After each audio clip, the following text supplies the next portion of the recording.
Saudara, mari kita lanjutkan istilah yang keempat yang berkaitan dengan keselamatan. Kita sudah belajar istilah yang pertama yang berkaitan dengan keselamatan adalah repentance, atau diterjemahkan dengan kata pertobatan. Istilah kedua, conversion, juga itu diterjemahkan dengan kata pertobatan. Cuma bedanya, kalau repentance, penekanannya itu pada masalah perubahan yang terjadi ya, di dalam pikiran dan sikap seseorang. Jadi pada masalah perubahannya, berubah. Sedangkan conversion, penekanannya pada masalah apa? Ya, proses perubahan itu, proses dari perubahan itu, pembalikannya kepada Allah. Misalnya orang itu berbalik dari berhala kepada Allah yang hidup dan benar. Yang ketiga, kita sudah belajar faith atau iman. Nah, ini iman atau faith inilah istilah di dalam keselamatan yang jikalau kita melakukan ini, kita diselamatkan. Jadi kita diselamatkan oleh iman, bukan oleh iman, maaf, dengan iman. Kita diselamatkan oleh anugerah, bukan oleh anugerah Allah. Yang menyelamatkan kita sebetulnya anugerah Allah, yaitu Yesus Kristus. Tapi anugerah Allah ini diterimanya dengan iman.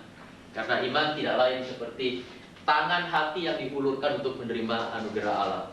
Nah, iman ini sebetulnya yang kita bisa bilang apa ya? Langkah yang menyelamatkan kita.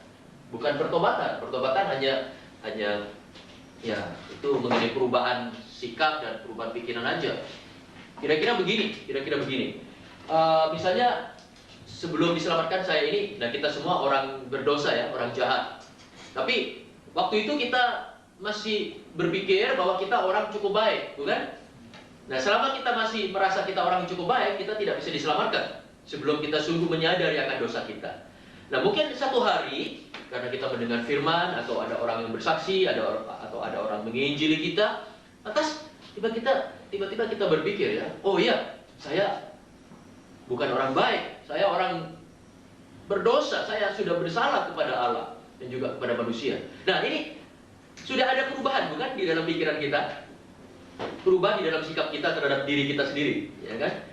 Dulunya kita merasa cukup baik, sekarang kita baru menyadari bahwa kita tidak baik sebetulnya, bahwa kita berdosa, bahwa kita orang yang akan binasa.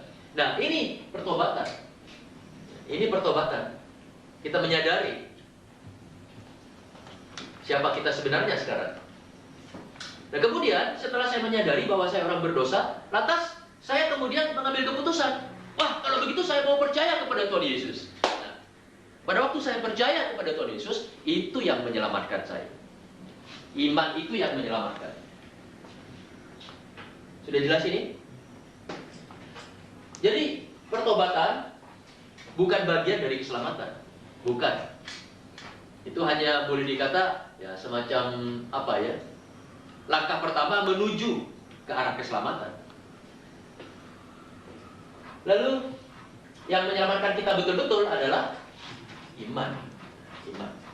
Itulah sebabnya ada banyak orang di gereja misalnya, orang di gereja yang menyesal, yang bertobat, yang menangis pada waktu mendengar firman mengenai dosa, tetapi tidak pernah mengambil langkah selanjutnya, tidak pernah setelah itu datang dan menerima Yesus Kristus sebagai juru selamatnya.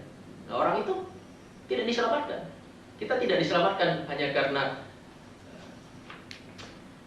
menyadari keadaan kita, tetapi kita diselamatkan satu-satunya karena kita menerima Yesus Kristus, juru selamat, menjadi juru selamat, sebagai juru selamat pribadi kita. Itu ketiga istilah ini. Nah, satu lagi istilah yang penting yang berkaitan dengan keselamatan adalah justification. Justification. Justification ini diterjemahkan dengan pembenaran. Pembenaran.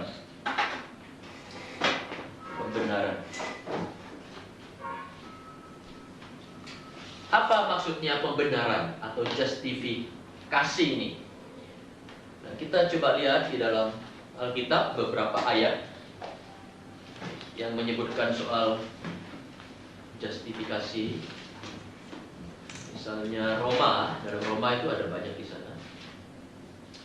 Roma pasal 5 ayat 1. Roma pasal 5 ayat 1. Sebab itu kita yang dibenarkan karena iman, kita hidup dalam damai sejahtera dengan Allah oleh karena Tuhan kita Yesus Kristus.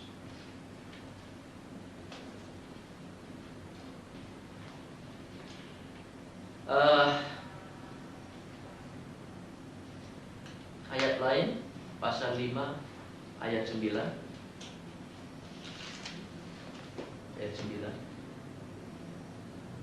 Lebih-lebih karena kita sekarang telah dibenarkan. Kata dibenarkan ya, oleh darahnya kita pasti akan diselamatkan dari murka Allah. Kemudian mana ayat lainnya? 1 Korintus 6 ayat 11. 1 Korintus 6 ayat 11. Dan beberapa orang di antara kamu demikianlah dahulu, tetapi kamu telah memberi dirimu disucikan, kamu telah dikuduskan, kamu telah dibenarkan dalam nama Tuhan Yesus Kristus dan dalam roh Allah kita. Nah, inilah beberapa istilah tentang kebenaran yang kita sudah lihat di dalam Alkitab. Nah, pembenaran itu maksudnya pembenaran ialah menyatakan tidak bersalah. Menyatakan tidak bersalah. Ini arti dari kebenaran. Jadi kalau dalam ayat yang tadi dikatakan kita yang percaya kepada Kristus kita dibenarkan, artinya kita yang percaya kepada Kristus itu kita oleh Allah dinyatakan tidak bersalah. Ini pembenaran. Kita dinyatakan tidak bersalah.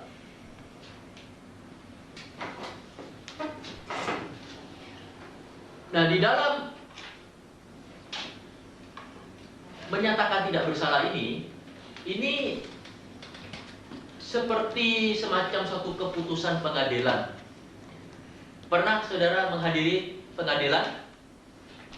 Proses pengadilan di mana hakim mengadili seorang terdakwa.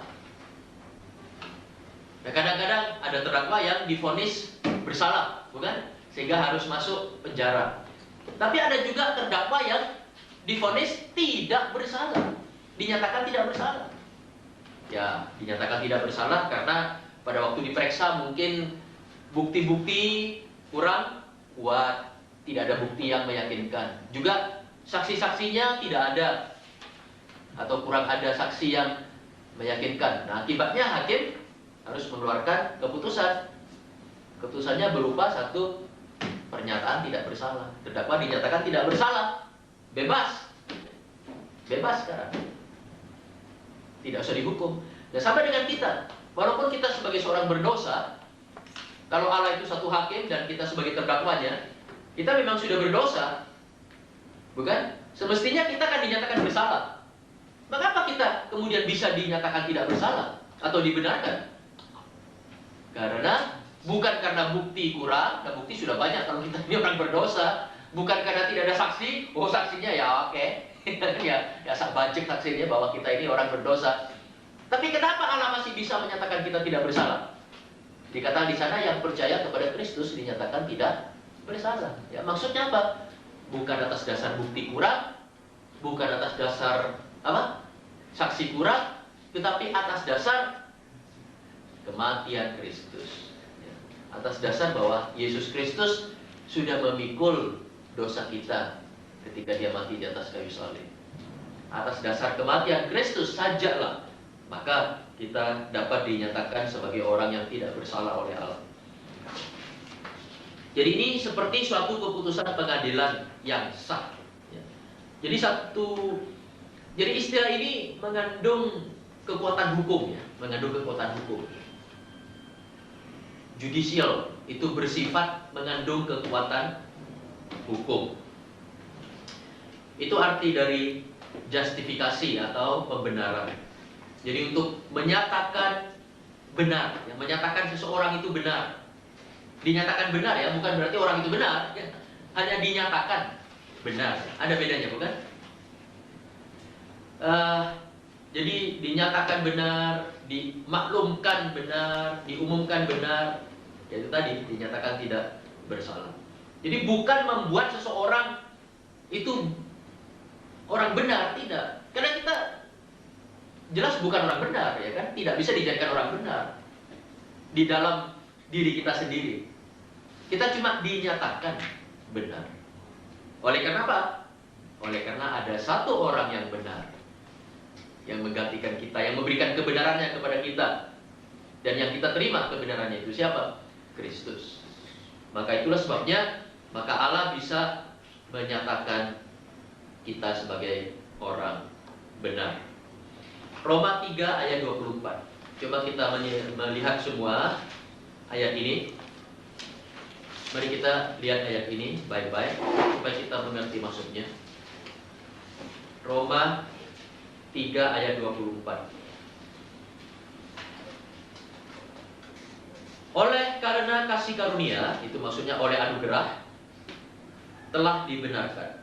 Sama, sebetulnya itu sama seperti dalam Efesus ya. Maksudnya oleh anugerah kita diselamatkan. Oleh anugerah kita diselamatkan. Begitu juga di sini, oleh anugerah kita dibenarkan. Oleh anugerah telah dibenarkan dengan cuma-cuma. Karena apa? Karena penebusan dalam Kristus Yesus. Bukan karena kita orang benar, bukan karena kita tidak berdosa, tidak. Nah, untuk mengerti konsep atau ide dari pembenaran, coba ayat ini kita baca terbalik. Kita baca terbalik ya. Nanti tambah jelas. Begini. Karena penebusan dalam Kristus Yesus dengan cuma-cuma kita telah dibenarkan. Dengan gratis kita telah dibenarkan. Karena penebusan dalam Kristus Yesus, nah itu dasarnya. Maka sekarang dengan cuma-cuma, artinya Allah bisa memberikan gratis. Apa? Kebenaran kepada kita.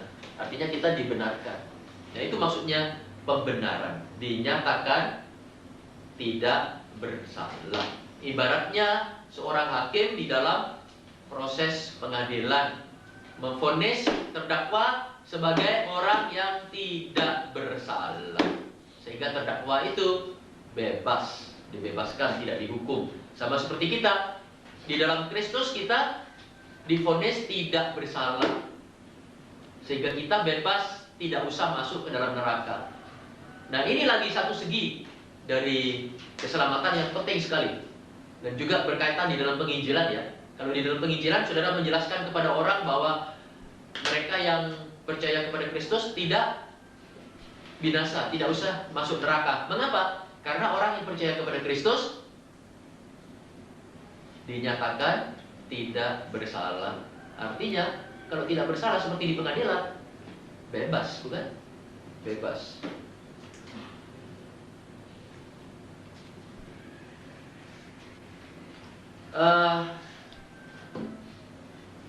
Dengan demikian, kita bisa melihat bahwa orang tidak dapat membenarkan dirinya sendiri, bukan?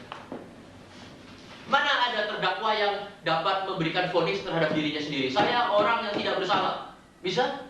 Tidak bisa. Hanya hakim yang bisa memberikan vonis. Hanya hakim yang bisa menyatakan dia bersalah atau tidak. Tidak bisa orang itu mendirikan kebenarannya sendiri. Nah ini satu bukti lagi bahwa di dalam keselamatan tidak ada jalan lain kecuali hanya percaya kepada Tuhan Yesus. Tapi ada banyak orang yang berusaha mendapat keselamatan atau hidup kekal dengan cara ya berusaha mendirikan kebenarannya sendiri. Dengan beramal, dengan beribadah, dengan berpuasa, dengan berbuat baik dan sebagainya ya kan. Itu sebetulnya satu cara untuk menyatakan atau untuk membenarkan dirinya sendiri, untuk mendirikan kebenarannya sendiri. Ini tidak mungkin, karena itu tidak akan jalan.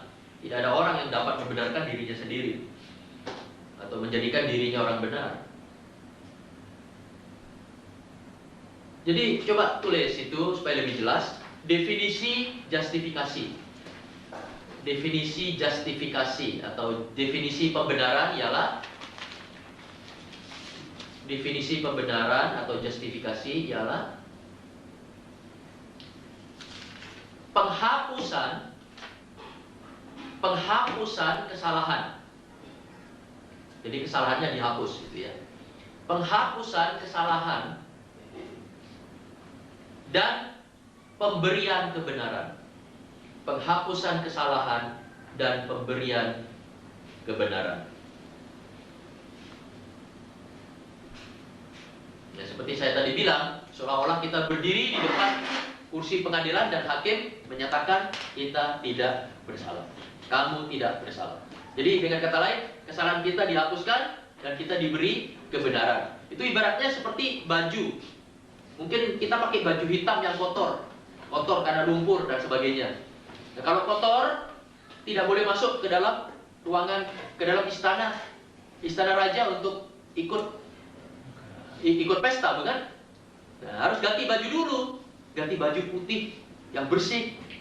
Nah, misalnya ada orang lain mempunyai baju itu, nah, orang itu memberikan bajunya, saudara pakai, baju saudara yang kotor, dia pakai, sehingga saudara bisa masuk ke dalam istana raja ikut pesta. Sama dengan Tuhan dan kita. Kita orang berdosa ibaratnya memakai baju kotor, baju dosa. Tapi Tuhan Yesus yang adalah orang benar yang tidak berdosa, dia memakai baju bersih, baju putih. Nah, waktu seseorang percaya kepada Tuhan Yesus, itu sebetulnya dia ganti baju dari Yesus. Yesus memakai bajunya dia yang kotor karena dosa. Itulah sebabnya Yesus, mengapa dia mati di kayu salib, untuk memikul hukuman dosa kita ya. Ibaratnya dia memakai bajunya orang berdosa ya kan. Sehingga dia yang harus kena getahnya. Dia harus memikul hukuman dosa. Tetapi dia sendiri yang tidak berdosa, baju kebenarannya yang putih bersih dia berikan kepada kita yang percaya. Sehingga kita memakai baju kebenaran dia, baju putih. Itulah sebabnya kita tidak usah disalibkan. Tapi kita boleh masuk ke dalam istana raja, ke dalam sorga, untuk ikut dalam pesta, ya, pesta surgawi di sana. Artinya diselamatkan. Nah, ini diselamatkan. Ini konsepnya. Ini konsepnya.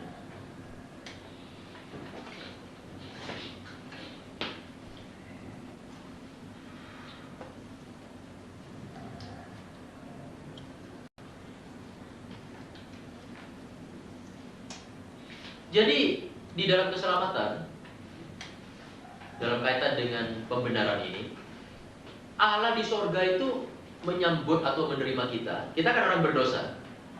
Diselamatkan artinya walaupun kita orang berdosa, kita disambut, bukan? Diterima, bukan? Itu maksudnya keselamatan.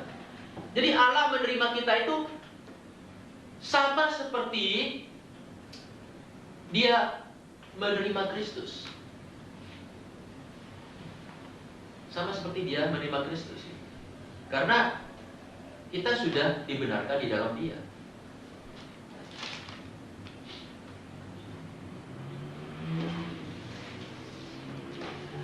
Coba kita teruskan masih mengenai pembenaran ini. Dan saya ingin menegaskan sekali lagi bahwa pembenaran atau justifikasi ini tidak pernah berarti bahwa saya dijadikan kudus atau suci atau tidak pernah bersalah, begitu? Bukan. Tapi maksudnya adalah saya dinyatakan kudus, dinyatakan suci, dinyatakan benar, dinyatakan tidak bersalah. Dengan perkataan lain, pembenaran ini, justifikasi pembenaran ini bukan kondisi saya. Maksudnya kondisi keberadaan yang sesungguhnya dari saya, bukan kan? Kalau keberadaan yang sesungguhnya, kan saya bukan orang benar, tidak bisa dinyatakan benar. Kalau mengenai soal kondisi saya orang salah itu. Tetapi ini adalah, kebenaran ini lebih merupakan apa? posisi saya, kedudukan saya, status saya, yaitu sebagai orang benar. Nah, posisi atau kedudukan atau status ini diberikan dengan cuma-cuma oleh Allah kepada kita.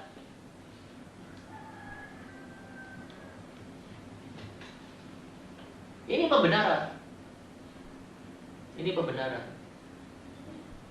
Nah, perkara mengapa Allah bisa memberikan ini dengan cuma-cuma kepada kita, posisi atau kedudukan atau status orang benar ini, karena apa? Karena Kristus, karena kematian Kristus di kayu salib.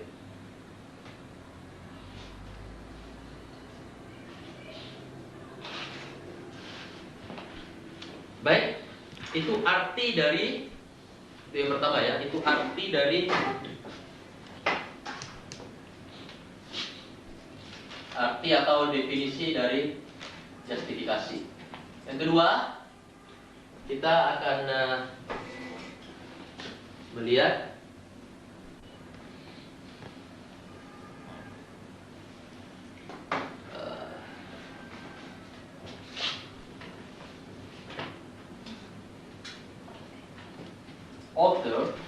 author ini maksudnya kalau buku itu, kalau ada buku itu maksudnya siapa yang mengarang, siapa yang menulis gitu ya. Author, siapa yang mengadakan, nah, itu maksudnya. Jadi kalau mengenai pembenaran, siapa yang mengadakan pembenaran ini, yang menciptakan kebenaran ini, yang membuat kebenaran ini ada, membuat pembenaran ini ada, maksud saya pembenaran. Roma 8 ayat 33. Roma 8 ayat 33.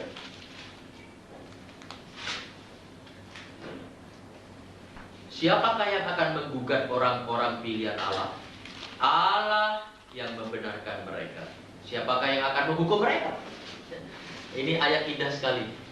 Siapa author dari pembenaran ini, yang mengadakan, yang membuat, yang menjadikan pembenaran ini? Allah.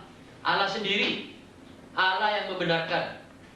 Jadi pembenaran itu merupakan tindakan Allah semata-mata. Tindakan Allah semata-mata. Allah yang berdaulat, Allah yang berkuasa, Dia mengambil keputusan untuk memberikan apa? Pembenaran ini kepada kita. Itu tindakan Dia semata-mata. Bukan karena kita membujuk Dia. Tidak ada bagian dari manusia di sini. Bukan karena kita coba melunakkan hati Dia, bukan.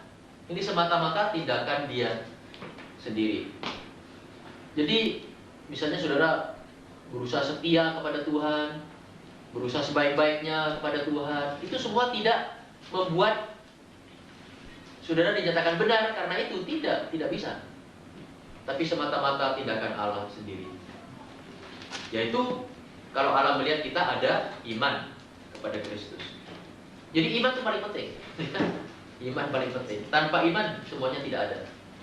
Jadi kita menerima segala sesuatu dari Allah itu dengan percaya. Dengan percaya. Dan saudara sudah tahu artinya iman, yaitu mempercayai segala sesuatu yang Allah katakan tentang anaknya, tentang Yesus Kristus.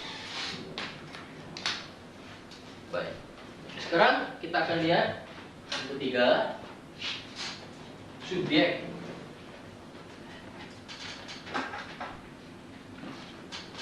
Subjek dari pembenaran. Di sini maksudnya siapa yang dibenarkan? Siapa yang dibenarkan? Roma 4 ayat 5. Roma 4 ayat 5. Tetapi kalau ada orang yang tidak bekerja, namun percaya kepada Dia yang membenarkan orang durhaka, imannya diperhitungkan menjadi kebenaran. Saya ulangi, tetapi kalau ada orang yang tidak bekerja namun percaya kepada Dia yang membenarkan orang durhaka, imannya diperhitungkan menjadi kebenaran. Jadi siapa yang dibenarkan di sini? Orang durhaka, bukan? Orang durhaka. Allah membenarkan orang fasik Allah membenarkan orang berdosa. Mengapa Allah membenarkan orang durhaka? Mengapa bukan orang baik yang dibenarkan? Siapa tahu? Pertama, karena jelas tidak ada orang baik, iya kan? Kalau ada orang datang kepada Allah dan mengatakan, Allah, saya ini orang baik, benarkan saya. Allah akan mengatakan, pergilah kamu ke neraka, kamu pembohong besar. Tidak ada seorang pun yang baik. Dan kedua, mengapa Allah membenarkan orang berdosa? Karena apa yang telah dikerjakan oleh Kristus bagi mereka, bukan? Yaitu karena Kristus telah mati di kayu salib. Dalam Yesaya 64 juga, kita lihat Yesaya 64 ayat 4. Tidak ada telinga yang mendengar, tidak ada mata yang melihat, seorang Allah yang bertindak bagi orang yang menanti-nantikan Dia. Hanya Engkau yang berbuat demikian.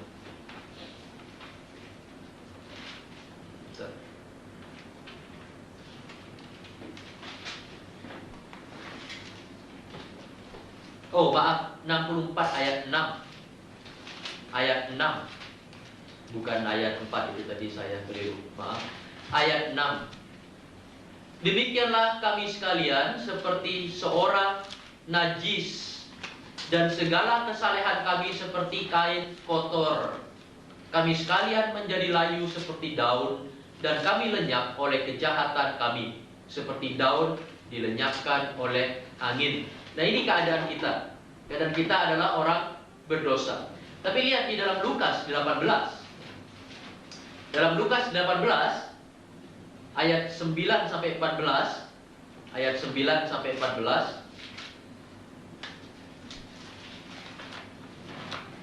Lukas 18 ayat 9 sampai 14. Saudara tahu di sana perumpamaan tentang apa? Ada orang Farisi yang masuk ke bait Allah bersama-sama dengan pemungut cukai, bukan? Kemudian yang terjadi di sana, si orang Farisi merasa dirinya orang benar, ya atau tidak?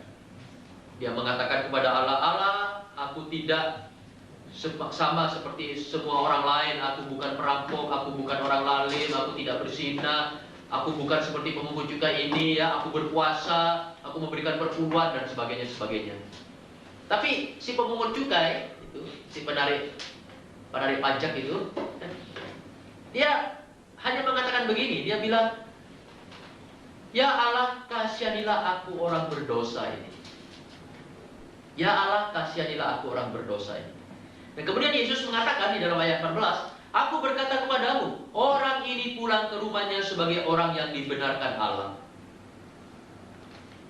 Dan orang lain itu tidak. Maksudnya si orang Farisi yang membenarkan dirinya ditolak. Tapi pemungut cukai yang mengakui bahwa dirinya orang berdosa diterima, dibenarkan oleh Allah. Apa artinya ini? Artinya, siapa yang dibenarkan oleh Allah? Pembenaran ini subjeknya siapa? Orang berdosa. Selama saudara terus menganggap diri saudara orang baik, orang benar, orang hebat, orang saleh, selama itu saudara jangan mengharap akan mendapat karunia atau pemberian Allah yang berupa pembenaran ini. Saudara tidak akan pernah dibenarkan oleh Allah dengan beranggapan demikian. Tetapi apabila kita datang kepada Allah dan kita mengharapkan anugerah Allah dengan mengakui bahwa kita orang berdosa, seperti pemungut cukai tadi yang hanya berdoa dengan satu kalimat, dia hanya berdoa dengan satu kalimat, ya Allah, kasihanilah aku orang berdosa ini. Dan Yesus langsung mengatakan kepada murid-muridnya bahwa orang ini pulang dan dibenarkan oleh Allah, diterima oleh Allah. Nah, ini keselamatan. Makanya kita sering menyatakan, kalau kita berkhotbah atau kita memberitakan Injil, Yang sangat penting itu kita bilang, saudara-saudara, supaya kita bisa diselamatkan, pertama sekali kita harus menyadari bahwa kita orang berdosa dan mengakui itu. Baru kita bisa diterima oleh Allah. Baik, jangan salah paham ya, bukan orang baik yang diselamatkan. Sering kita sendiri tanpa disadari masih merasa begitu, bukan? Nah, buktinya kita sering merasa diri lebih baik dari orang lain kok. Malah sebenarnya kita merasa demikian. Disadari, tidak disadari, diakui, tidak diakui, semua orang merasa dirinya lebih baik dari orang lain. Ya apa tidak? Ini manusia itu aneh sekali. Sudah jelas Alkitab mengatakan tidak ada yang baik, tidak ada yang benar, tidak ada orang baik, tidak ada orang benar. Toh kita masih merasa diri kita lebih baik dari orang lain. Lucu apa tidak manusia itu ya? Jarang sekali itu ada orang yang yang mengakui, yang mau mengakui, yang berani mengakui, iya ya, saya lebih jelek dari dia. Ada begitu? Nah,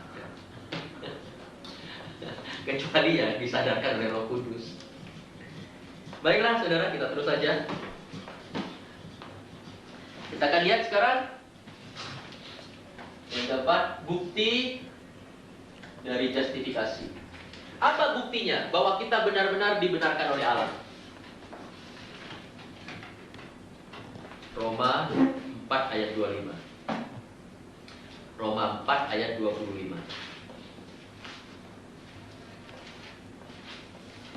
Yesus yang telah diserahkan karena pelanggaran kita dan dibangkitkan karena pembenaran kita.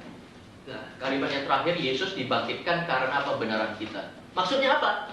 Maksudnya bahwa itulah bukti bahwa kita betul-betul yang percaya kepada Yesus, kita betul-betul dibenarkan. Buktinya Yesus dibangkitkan. Kebangkitan Yesus itu satu bukti bahwa mereka yang percaya kepada Yesus benar-benar betul-betul dibenarkan oleh Allah.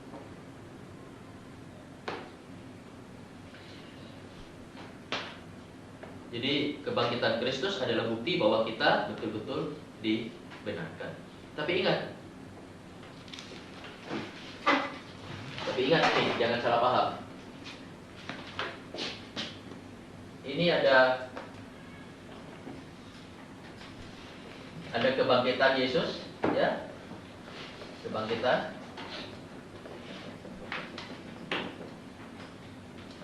Kebangkitan ini tadi kita bilang adalah bukti bahwa kita benar-benar dibenarkan oleh Allah. Bahwa kita yang percaya kepada Kristus betul-betul dibenarkan oleh Allah. Tetapi kita dibenarkan oleh Allah bukan, dasarnya bukan kebangkitan Kristus. Maksudnya bukan kebangkitan Kristus yang memberikan kita kebenaran, tetapi kematian Kristus. Kematian Kristuslah yang memberikan kita kebenaran. Karena pada kematian Kristus inilah, bukan pada kebangkitannya. Kebangkitannya hanya bukti bahwa kita dibenarkan. Tetapi pada kematian Kristus inilah hukuman dosa kita dibayar. Betul? Di mana hukuman dosa kita dibayar? Pada salib, bukan? Jadi pada kematian Kristus. Jadi kematian Kristuslah yang menyebabkan kita dapat dibenarkan, bukan kebangkitannya. Kebangkitannya hanyalah merupakan bukti bahwa kita dibenarkan. Dengan kata lain kita bisa bilang begini. Umpamanya ini membayar utang ya. Pada kematian Kristus, utang saudara dibayar lunas, bukan? Tetapi pada kebangkitan Kristus, saudara menerima apa? Menerima kwitansi, tanda terima bahwa betul-betul utang saudara sudah bayar, sudah dibayar lunas, mengerti? Jadi kematian Kristus itu waktu membayarnya, kebangkitan tanda terimanya. Ada kwitansinya, ada buktinya bahwa saya sudah bayar lunas, bahwa utang saya sudah lunas, mengerti? Perbandingannya demikian. Kita terus.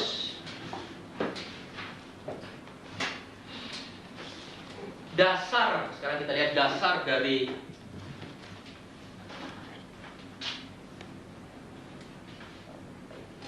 justifikasi atau kebenaran ini. Tadi sudah saya singgung.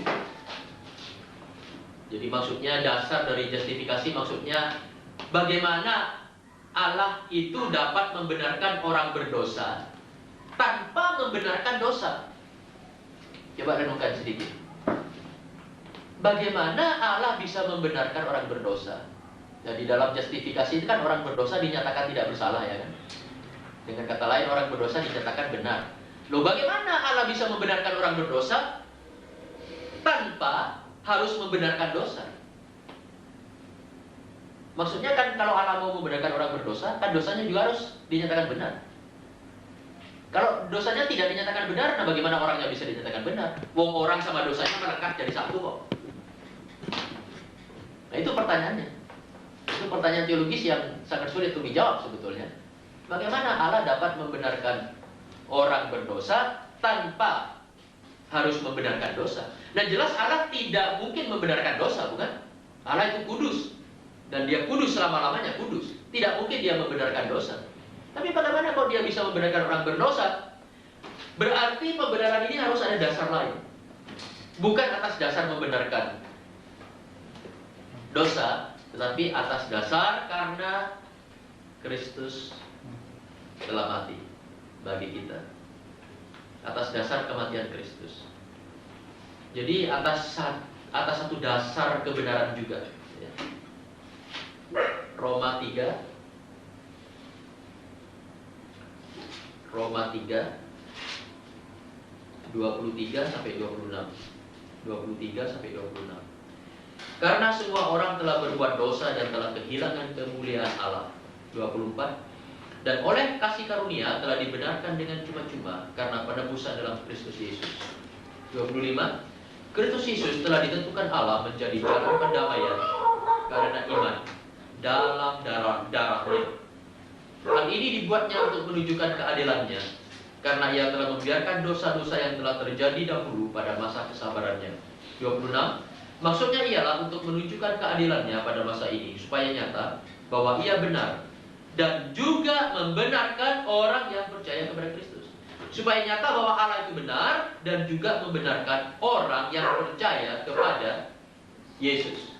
Jadi bukan membenarkan dosanya, tapi membenarkan orangnya. Dasarnya apa? Yesus. Dasarnya kematian Yesus. Nah, bagaimana ini bisa dijelaskan lebih lanjut? Nah, begini. Sebetulnya ada dua dasar yang bisa dipakai, ya. Ada dua dasar yang bisa dipakai untuk membenarkan seseorang, untuk menyatakan seseorang itu benar atau tidak.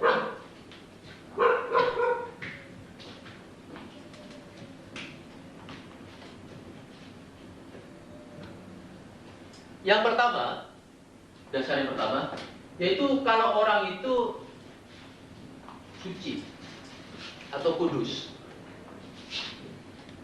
Kalau orang itu suci atau kudus.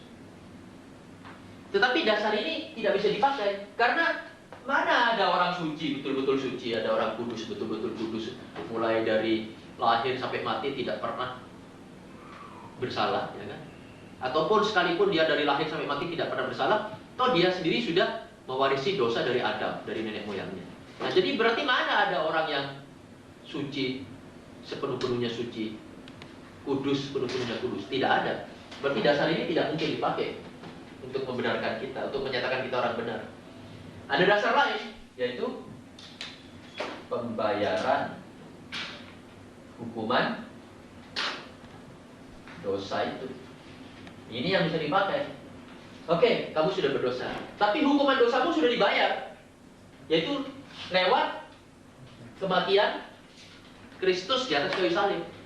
Nah, memang memang kamu orang berdosa, tetapi karena hukuman dosamu itu sudah dibayar oleh Kristus ketika dia mati di kayu salib, atas dasar inilah maka sekarang kamu dapat dinyatakan sebagai orang benar. Cukup terang? Jadi itulah dasar dari pembenaran, yaitu kematian Kristus. Dan hanya itu saja dasar yang bisa dipakai. untuk membenarkan kita. Tanpa Kristus mati di salib untuk membayar hukuman dosa saudara dan saya, tidak mungkin kita dinyatakan sebagai orang benar. Harap ini dicamkan.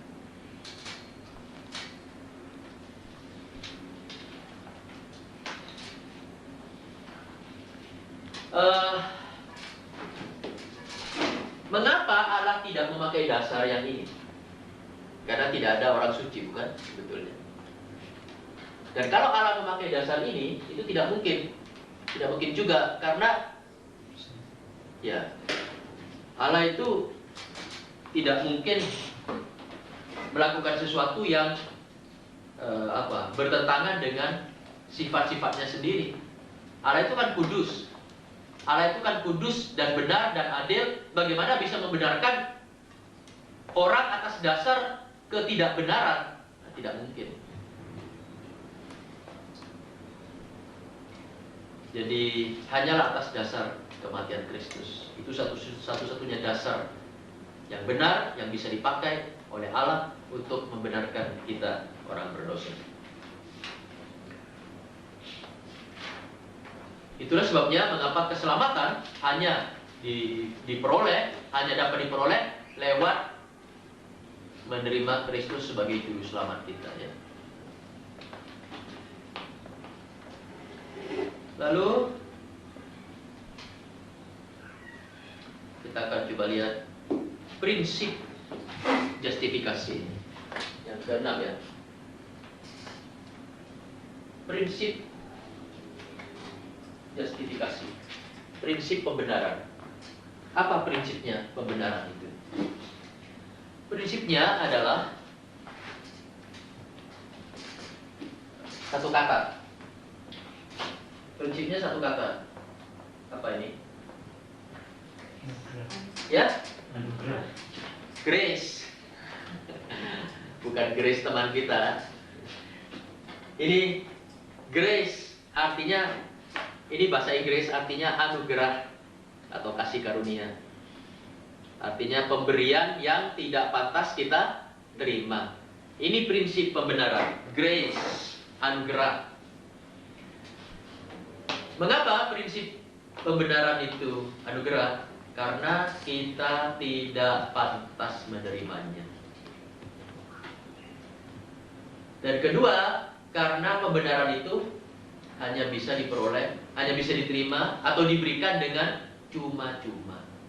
Yang kedua, karena pembenaran itu memang diberikan dengan cuma-cuma. Makanya disebut anugerah. Pertama, karena kita tidak pantas menerimanya.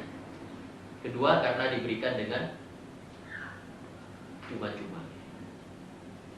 Coba tulis Roma 3 ayat 24. Itu sudah kita sering baca tadi. Roma 3 ayat 24. Efesus 2 ayat 8. Efesus 2 ayat 8. Titus 3 ayat 7. Titus 3 ayat 7.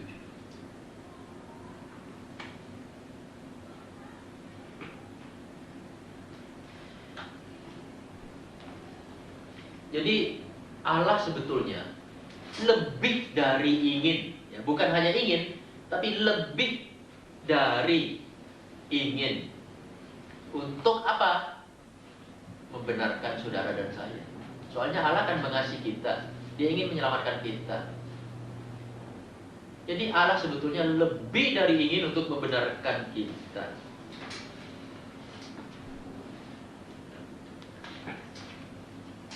Asal kita mau, yaitu kita yang mau menerima Kristus sebagai juru selamat kita.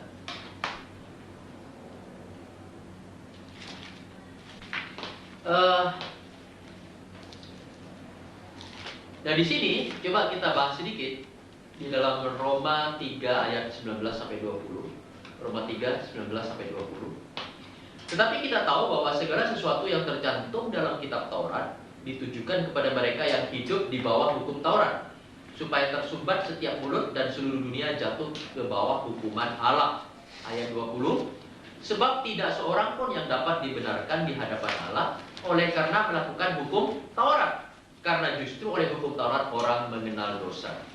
Jadi sini, menurut ayat ini, kita lihat ya, bahwa hukum Taurat itu menuntut apa?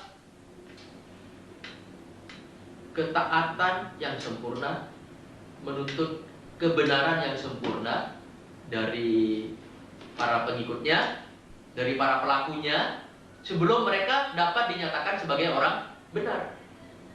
Tetapi ini kan tidak mungkin dilakukan oleh kita, bukan? 100% sempurna melakukan hukum Taurat, kita jelas tidak mungkin. Alkitab mengatakan karena kelemahan-kelemahan kita. Sehingga untuk mencapai kebenaran dengan melakukan hukum Taurat, itu bukan jalannya atau bukan caranya. Karena tidak mungkin orang, siapapun juga yang namanya manusia, dapat dibenarkan lewat perbuatan. Berhubung tidak ada seorang pun yang akan pernah dapat dengan sempurna melakukan hukum Taurat. Karena itu maka Allah memberikan jalan keluar, yaitu dengan anugerah. Nah sekarang kalau begitu, supaya manusia masih dapat diselamatkan, ini saya kasih kebenaran. Saya berikan kebenaran. Kebenaran yang bukan berasal dari melakukan hukum Taurat, tetapi kebenaran yang diperoleh lewat iman kepada Kristus Yesus. Galatia 2